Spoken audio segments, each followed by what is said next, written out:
সকাল থেকে রাত পর্যন্ত প্রত্যেকটা মহিলারই কেটে যায় সময় রান্নাঘরে। প্রত্যেকটা কাজ করতে হয় আমাদের গুছিয়ে। গুছিয়ে করতে গেলে জানতে হবে নানান ধরনের টিপস। কেননা টিপস ফলো করে সারাদিনের কাজগুলোকে সুন্দর মতো গুছিয়ে নিতে পারলে পরিশ্রম, সময় আর আমরা বেশ কিছুটা মাসিক খরচও কিন্তু বাঁচিয়ে ফেলতে পারবো। আর তার জন্য জানতে হবে নানান ধরনের টিপস। আজকে সেই রকমই বেশ কিছু জানা অজানা টিপস তোমাদের সাথে শেয়ার করবো, যেগুলো দেখলে বন্ধুরা আমাদের প্রত্যেক গৃহিণীর কোনো না কোনো উপকারে আসে। চলো তাহলে আজকের ভিডিওটা বেশি কথা না বাড়িয়ে শুরু করে দিলাম। আমরা যখন চিরুনি ব্যবহার করি বেশ কিছুদিন পর চিরুনিগুলো ব্যবহার করতে করতে কিন্তু এইরকম ময়লা হয়ে যায়। খুব বড়জোর ৩ থেকে ৪ দিন ব্যবহার করলেই কিন্তু চুলের যে নোংরা সেগুলো কিন্তু চিরুনির মধ্যে লেগে থাকে। আর চিরুনিটা যদি হালকা কালার হয় দেখতে কিন্তু খুবই বাজে লাগে। আর প্রত্যেক সময় ভালো মতো পরিষ্কার করার সময়ও কিন্তু আমাদের হয়ে থাকে না যে এটাকে পরিষ্কার করব সঠিক সময়। তো তার ফলে কি হয়, বেশ কটা দিন হয়ে গেলে ময়লা কিন্তু আরও ডিপ হয়ে জমতে শুরু করে। আর আমাদের মাথার চুলে যদি এই ময়লাগুলো লাগে তার ফলে কিন্তু হেয়ার ফল হওয়ার সম্ভাবনা অনেকটাই বেড়ে যায়। তো যদি সময় না থাকে আর একদম বিনা পরিশ্রমে কিন্তু এইভাবে আমরা চিরুনি পরিষ্কার করে ফেলতে পারি, যার মাধ্যমে একটু জলের প্রয়োজন হবে না। তো আমাদের প্রত্যেকের বাড়িতেই কিন্তু পাউডার থাকে, সেটা যে কোনো ধরনের পাউডারই হোক না কেন, এক্সপায়ারি পাউডার হলেও হবে। পাউডারটাকে নিয়ে এইভাবে চিরুনির মধ্যে দিয়ে একটা ব্রাশের সাহায্যে ভালো মতো যদি একটু পরিষ্কার করে নিতে পারি, তাহলে কোনো রকম পরিশ্রম ছাড়াই আর জল বা কোনো ডিটারজেন্ট ছাড়াই কিন্তু আমরা সুন্দর মতো এই চিরুনিটাকে পরিষ্কার করে ফেলতে পারবো, যার জন্য আমাদের সময়ও বাঁচবে, সাথে কিন্তু খুব সুন্দর মতো পরিষ্কারও হয়ে যাবে। আর চিরুনির মধ্যে যদি এইরকমভাবে একটু পাউডার আমরা লাগিয়ে রাখতে পারি, তাহলে মাথার যে তেল ছিটে ময়লাগুলো সেটা কিন্তু খুব সহজে চিরুনির মধ্যে আর বসবে না, চিরুনিটা ময়লাও কম হবে। আশা করছি টিপসটা কাজে দেবে। চলে যাচ্ছি পরের টিপসে। চশমা কিন্তু কম বেশি আমরা প্রত্যেকেই ব্যবহার করে থাকি, কিন্তু আমরা যখন বাড়ির বাইরে বেরোই তখন হয়তো দেখা যায় কোনো কারণে যদি চশমাটা পরতে ভুলে যাই, তখন কিন্তু আমরা সঙ্গে করে নিয়ে ব্যাগের মধ্যে করে বেরিয়ে যাই, প্রয়োজনে পরে আমরা ব্যবহার করব। শুধুমাত্র চশমা না, সানগ্লাসও কিন্তু এরকমভাবে ব্যাগের মধ্যে ক্যারি করি আমরা প্রত্যেকেই। কিন্তু যখনই এটা আমরা বক্সের মধ্যে ভরে আমরা ব্যাগের মধ্যে নিই, তখন যদি দেখা যায় যে ব্যাগটা একটু ছোট হয়, আরও অন্যান্য জিনিসপত্র নিতে গিয়ে কিন্তু এই চশমার বক্স বা সানগ্লাসের বক্সটা এইভাবে নিতে গেলে আর কিন্তু জায়গা থাকে না। এইভাবে কিন্তু হাঁ হয়ে থাকে ব্যাগের চেনটা, আটকানো যেরকম যায় না, বা টেনে টুনে আটকালেও কিন্তু ব্যাগের চেনটা ছিঁড়ে যাওয়ার একটা সম্ভাবনা থাকে। আর চশমা কিন্তু এমনিভাবে নেওয়া যায় না, তাতে কিন্তু চশমা ভেঙে যেতে পারে বা গ্লাসের মধ্যে নানা রকম স্ক্র্যাচ দাগ পড়ে যেতে পারে। তো এইরকম নানান সমস্যার জন্য কিন্তু আমরা তখন চেষ্টা করি একটা বড় ব্যাগ নেওয়ার, কিন্তু বড় ব্যাগ নিলেও অনেক সময় সমস্যা হয়। তো এবার থেকে যখনই আমরা চশমা বা সানগ্লাস নেব, তখনই কিন্তু এইরকমভাবে খালি ব্যাগে নিয়ে নেব না, ছোট্ট একটা কাজ করতে হবে। আমাদের প্রত্যেকের বাড়িতেই কিন্তু মোজা থাকে, যদি কোনো মোজা পুরনো হয়ে যায় বা একটা হারিয়ে যায়, তখন কিন্তু আরেকটা মোজা আমরা ফেলেই রাখি, ব্যবহার করি না। তো সেই রকমই একটা মোজার মধ্যে যদি এইভাবে আমরা চশমা বা সানগ্লাসটাকে ভরে তারপর ব্যাগের মধ্যে ক্যারি করি, তাতে কিন্তু যেরকম জায়গা নষ্ট হবে না, সাথে কিন্তু চশমা ভেঙেও যাবে না, কোনো রকম স্ক্র্যাচ দাগও পড়বে না, আর ব্যাগের মধ্যে কিন্তু আমরা সুন্দর মতো নিতে পারবো। আর আমাদের কিন্তু বড় কোনো ব্যাগ নেওয়ার প্রয়োজনও হবে না। তো দেখতে পাচ্ছ কত সুন্দরভাবে কিন্তু চশমাটা আমরা ক্যারি করতে পারছি। আশা করছি টিপসটা কাজে দেবে। চলে যাচ্ছি পরের টিপসে।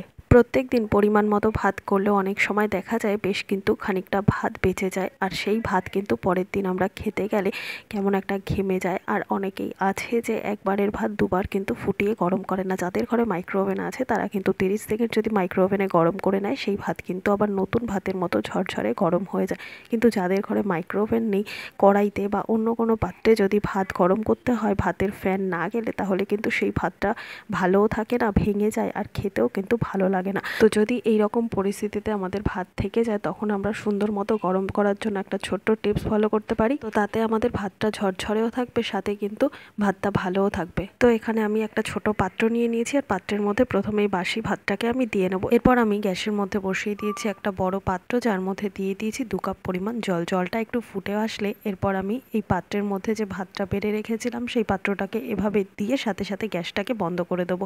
নিচে যে জলটা ফুটতে শুরু করেছে সেই গরমেই কিন্তু ভাতটা গরম হয়ে যাবে, যার জন্য আলাদা করে কোনো পাত্র বা ভাতটা গরম করার প্রয়োজন পড়বে না। সুন্দর মতো ঝরঝরেও কিন্তু হবে, আর আলাদা করে ফ্যানও ঝাড়তে হবে না ভাত থেকে। তারপর কি করব, একটা ঢাকনা আমি এভাবে ঢেকে 15 মিনিট রেখে দেবো।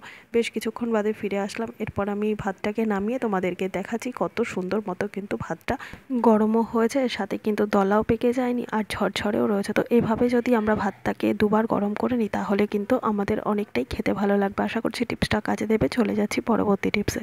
আমাদের প্রত্যেকের ঘরেই কিন্তু আয়না থাকে, কিন্তু ঘরের বা আলমারিতে যে আয়না থাকে সেই আয়নার তুলনায় সিঙ্কের কাছে বা বেসিংয়ের কাছে বাথরুমের যেসব আয়নাগুলো থাকে সেগুলো কিন্তু বেশি তাড়াতাড়ি নোংরা হয়ে যায়। নোংরা ঠিক হয় না, এটা কিন্তু একটা জলের দাগ পড়ে যায়। তো দেখতে পাচ্ছ এটা কিন্তু কিন্তু আমার বাথরুমের যে আয়নাটা সেটাও কিন্তু একটা জলের দাগ পড়ে গেছে। আর এই জলের দাগ কিন্তু তুলতে গেলে অনেকটা আমাদের ঘষাঘষি করে তুলতে হয়, সাথে কিন্তু আয়নার মধ্যে একটা স্ক্র্যাচ পড়ে যায়। তো এবার থেকে যখনই আমরা এই দাগটা তুলতে যাবো, ছোট্ট একটা কাজ করতে হবে। আমাদের প্রত্যেকের বাড়িতেই কিন্তু প্রতিদিন রুটি হয়, আর কখনো যদি বাসি রুটি থাকে সেই রুটি কিন্তু অনেকে খেতেও চায় না। তো সেখান থেকে এক টুকরো রুটি আমি নিয়ে নিয়েছি, আর রুটির মধ্যে যে আটার গুঁড়োগুলো থাকবে সেটাই কিন্তু আয়না পরিষ্কারের এখানে দারুণ কাজ দেবে। তার মধ্যে নিয়ে নেবো খুব সামান্য পরিমাণে একটু টুথপেস্ট। ঘরে যে ধরনের টুথপেস্ট আছে সেক্ষেত্রে তোমরা ব্যবহার করতে পারো। আর দিয়ে দেবো খুব সামান্য পরিমাণে একটুখানি জল। এবার কি করব, এইভাবে আয়নার ওপর যদি আমরা হালকা হাতে আয়নাটাকে রুটি আর কলগেট দিয়ে একটু পরিষ্কার করে নিই, তাহলে আয়নার মধ্যে থাকা সমস্ত দাগ, জলের দাগ সমস্তটাই কিন্তু একবারে উঠে যাবে। আর খুব সুন্দর মতো কিন্তু আয়নার মধ্যে একটা গ্লেজ ফিরে আসবে, যা কিনা আমরা অন্য কিছু দিয়ে পরিষ্কার করলেও ভালো মতো পরিষ্কার হতো না। তো এইভাবে যদি কাজগুলোকে একটু সহজ করে নেওয়া যায়, বুদ্ধি খাটিয়ে, আমাদের কিন্তু কাজ করতে অনেকটাই সুবিধা হবে। ভালো মতো পরিষ্কার করে নিয়ে তারপর জল দিয়ে যদি আমরা ভালো মতো আয়নাটাকে পরিষ্কার করে ধুয়ে নিতে পারি, তাহলে আয়নার মধ্যে সমস্ত দাগ কিন্তু একবারেই উঠে যাবে, দেখতেই পাচ্ছ। তো এবার থেকে বাসি রুটি ফেলে না দিয়ে যদি এই কাজটা করে নেওয়া যায়, কাজটা কিন্তু অনেকটাই ভালো হবে। টিপসটা কেমন লাগলো কমেন্ট করে জানিও। চলে যাচ্ছি পরের টিপসে। আমাদের প্রত্যেকের বাড়িতেই কিন্তু লোহার বেশ কিছু হাত দা হোক বা এমনি বটি দা, কাঁচি, এগুলো কিন্তু থাকে। আর এগুলো কিন্তু আমাদের এখনকার দিনে ছুরি বা চপারের বেশি প্রচলন থাকায় এই জিনিসগুলো কিন্তু আমাদের প্রত্যেক দিন প্রায় ব্যবহার হয় না বললেই চলে। কিন্তু কখনো যদি এগুলো দিয়ে আমাদের কোনো কাজে লাগে, তখন কিন্তু এগুলো ব্যবহার না করার ফলে এগুলোর মধ্যে মরচে পড়ে যায়, ধার কমে যায়। তখনই কিন্তু আমরা দোকানে নিয়ে যেতে পারি না সাথে সাথে এগুলোকে ধার দেওয়ার জন্য, কেননা দোকানে নিয়ে যাওয়ার মতো হয়তো বা সময় থাকে না, কিংবা হয়তো দোকান অনেক দূরে থাকায় মুশকিলে পড়তে হয়। তো দেখো, আমাদের প্রত্যেকের বাড়িতেই কিন্তু নেল পালিশ থাকে, আর নেল পালিশ যদি থাকে তাহলে কিন্তু এই মরচে পড়া ধা, বটি বা এই ধরনের কাঁচি, যে কোনো জিনিসে আমরা ধার সহজেই দিয়ে নিতে পারবো। পালিশের শিশিগুলো কিন্তু কাচের হয়, আর কাচের শিশির পিছন দিকটা কিন্তু একটুখানি এবড়ো খেবড়ো হয়, আর ওই এবড়ো খেবড়ো দিকটা দিয়েই হালকা হাতে যদি এইভাবে আমরা বটি, ছুরি, কাঁচি এগুলোর ওপর একটু হালকা করে ঘষে নিতে পারি, তাহলে কিন্তু এর মধ্যে থাকা মরচে যেরকম উঠে যাবে, আর ধারটাও কিন্তু আবার আগের মতো ফিরে পাবে। তাহলে কিন্তু আমাদের সাথে সাথে দোকানে নিয়ে যাওয়ার কোনো দরকার পড়বে না। তো আশা করছি এইভাবে যদি আমরা বাড়ির মধ্যেই ধার দিয়ে নিতে পারি, আমাদের কিন্তু কাজের অনেকটাই সুবিধা হচ্ছে। আশা করছি টিপসটা কাজে দেবে। চলে যাচ্ছি পরের টিপসে। আমাদের প্রত্যেকের কাছেই কিন্তু বেশ কিছু পার্সোনাল এরকম কার্ড থাকে। এটিএম কার্ড থেকে শুরু করে ভোটার আইডি কার্ড বা এই ধরনের নানান রকম যে কোনো আইডেন্টিটি কার্ড কিন্তু এই ধরনের ছোট ছোট হয়। আর যখন আমরা বাড়ির বাইরে বেরোই, কোনো কারণে কিন্তু এগুলো প্রয়োজন হলে আমরা সব একসাথে নিয়ে বেরোই। আর যখনই এগুলোকে আমরা নিয়ে বেরোবো একসাথে অনেকগুলো, তখন ব্যাগের মধ্যে যদি আমরা এগুলোকে রাখি, প্রয়োজন মতো বের করতে গেলে হয়তো একটা বের করতে গেলে আরেকটা রাস্তায় পড়ে যায়, তার ফলে হয়তো খেয়াল না করলে হয়তো হারিয়েই যায়। এরকম সমস্যা কিন্তু আমাদের অনেকের মধ্যেই হয়। তাই যাতে এমন একটা জিনিসের মধ্যে আমরা এই সমস্ত ডকুমেন্ট একবারে রাখতে পারি, তার জন্য ছোট্ট একটা টিপস আমি তোমাদের সাথে শেয়ার করব, যেভাবে রাখলে কোনো দিনও আর কোনোভাবেই হারিয়েও যাবে না, পিকপকেটও হবে না। তো দেখো, আমাদের প্রত্যেকের বাড়িতেই কিন্তু এই ধরনের বেশ কিছু টিপের খালি পাতা থাকে, যেগুলোকে আমরা ফেলে দিই। ফেলে না দিয়ে এগুলোকেই আমরা কাজে লাগাবো। প্রথমে নিচের দিকের যে পোর্শনটা, সেটাকে কিন্তু এইভাবে সেলোটেপ বা আঠা দিয়ে টাইট করে আটকে নিতে হবে, যাতে কোনো রকম ফাঁক না থাকে। এইভাবে সাইডটা আটকে নিয়ে একটা ডান দিকের বা বাঁ দিকের যে সাইডটা রয়েছে, সেই সাইডটাকেও কিন্তু এইভাবে আটকে নিতে হবে। এইভাবে নিচের দিক আর একটা সাইডকে আমরা লক করে নেব আঠা দিয়ে। তারপর কি করব, এর মধ্যে প্রয়োজনীয় যে ডকুমেন্টসগুলো সেগুলোকে আমরা ভরে নেব।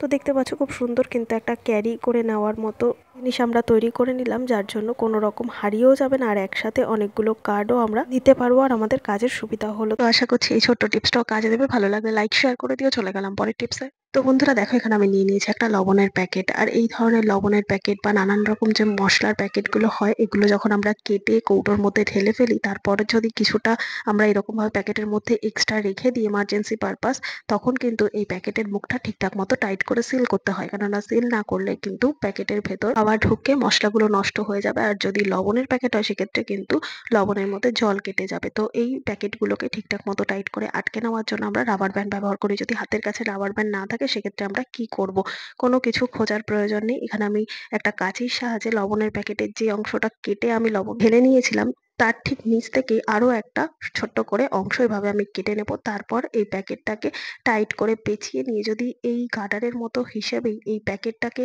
কাটা অংশটাকে আমরা সুন্দর মতো গার্ডারের মতো পেঁচিয়ে রাখতে পারি, তাহলে কোনো রকম গার্ডার বা কোনো কিছু ছাড়াই সুন্দর মতো এই লবণের প্যাকেটটাকে কিন্তু আমরা এই পলিথিনটার টুকরো দিয়ে সুন্দর মতো সিল করে রাখতে পারলাম। যার ফলে কিন্তু কোনো রকম এয়ার পাস হবে না। ফলে কিন্তু মসলা হোক বা লবণ হোক, এগুলো কিন্তু ভালোও থাকবে। তো আশা করছি এই ছোট্ট টিপসটা কাজে দেবে। চলে গেলাম পরের টিপসে। বন্ধুরা দেখো, এখানে আমি নিয়ে নিয়েছি ওষুধের এই ধরনের যে লিকুইড সিরাপের ওষুধের শিশিগুলো হয়, এগুলো যখন আমরা ট্রাভেলের সময় ক্যারি করি, হয়তো সাথে ছোট বাচ্চা আছে, সেক্ষেত্রে কিন্তু আমাদের এমার্জেন্সি পারপাস বেশ কিছু মেডিসিন নিতে হয়। তো এই ধরনের ওষুধের শিশিগুলো যখন আমরা ব্যাগের মধ্যে ক্যারি করি না বন্ধুরা, একটা সমস্যা হয় কি বলতো, এই ওষুধগুলো কিন্তু লিকুইড হওয়ায় অনেক সময় ব্যাগের মধ্যে থাকা অবস্থাতেই কিন্তু পুড়ে যায়। তার ফলে যেরকম ওষুধ অনেকটা নষ্ট হয়, সাথে কিন্তু আমাদের ব্যাগের ভেতরটাও নোংরা হয়, যার ফলে আমাদের এক্সট্রা একটা খাটনি থাকে।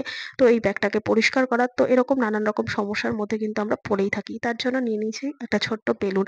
তো বেলুনের সাহায্যে কিন্তু সুন্দর মতো আমরা এই ওষুধের মাথার ক্যাপটাকে সিল করে নিতে পারবো বিনা খরচে।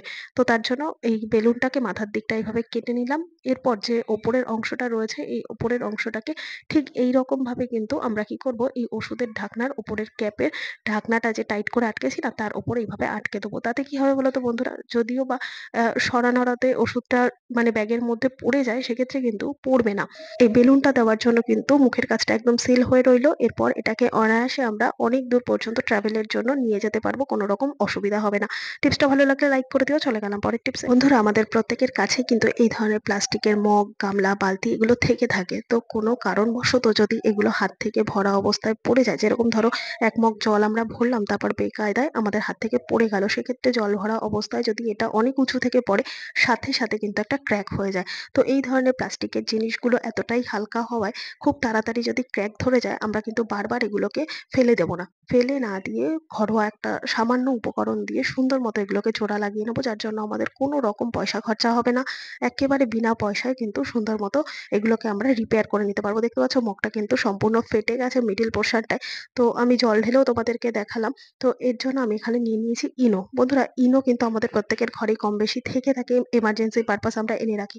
তো খুব সামান্য পরিমাণ একটুখানি ইনো দিয়ে কিন্তু জোড়া লাগিয়ে নিতে পারবো। তারপর কি করতে হবে, প্রথমে এই মগটাকে বা বালতি যেগুলো ভেঙে গেছে, সেই জায়গাটা ভালো করে শুকনো করে মুছে নিতে হবে।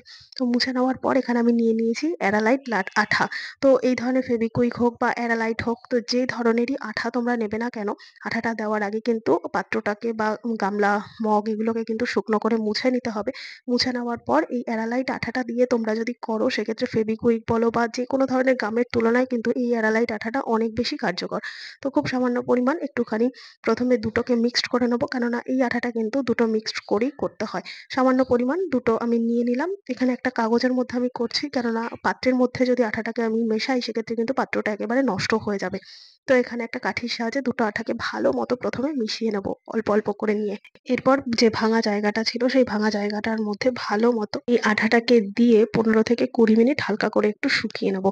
তো এটা যখন হালকা শুকিয়ে যাবে, তার মধ্যে দিয়ে দেবো একটুখানি ইনো। বন্ধুরা ইনো তোমরা বলবে হয়তো কেন দিচ্ছি, ইনো দিলে পরে কিন্তু জায়গাটা একেবারে পাথরের মতো শক্ত হয়ে যাবে, কোনো রকম জল লাগলে আঠাটা ছেড়ে যাবে না, এই কারণেই কিন্তু ইনোটা দেওয়া। এরপর আবারও বেশ কিছুটা সময় এটাকে রেস্টে রাখবো, যতক্ষণ না পর্যন্ত ইনোটা আঠার সাথে একেবারে টাইট মতো বসে যাচ্ছে। তো দেখো বন্ধুরা, বেশ কিছুক্ষণ বাদে ফিরে আসলাম। এরপর তোমাদেরকে আমি প্রমাণ স্বরূপ দেখাবো যে এর মধ্যে থেকে কোনো রকম জল লিক করছে কিনা। তার জন্য এখানে আমি মগটার মধ্যে বেশ খানিকটা জল ঢেলে দিলাম। এরপর দেখো বন্ধুরা, যেখানেই আমি রাখছি সেখান থেকে কিন্তু আর কোনো রকম জল লিক হচ্ছে না। তো তোমরা অবশ্যই একবার এই টিপসটা ফলো করে দেখবে। কোনো ভাঙা জিনিস ফেলে দেওয়ার আগে অবশ্যই এই টিপসটা ফলো করে আর আমাকে জানাতে ভুলবে না যে টিপসটা তোমাদের কোনো রকম কাজে লেগেছে কিনা। আর যদি কাজে লেগে থাকে, বেশি বেশি করে শেয়ার করে দেবে প্রত্যেকের সাথে, যাতে প্রত্যেকের কোনো না কোনো উপকারে আসে। তো আশা করছি আজকের সমস্ত টিপস তোমাদের কাজে দেবে। টিপসগুলো ভালো লেগে থাকলে লাইক, কমেন্ট, শেয়ার করে পাশে থাকবে। আমার এই ভিডিওটা কে কোথা থেকে দেখছো কমেন্ট করে জানাতে ভুলবে না। দেখা হবে আবার অন্য কোনো ভিডিওর সঙ্গে। ধন্যবাদ।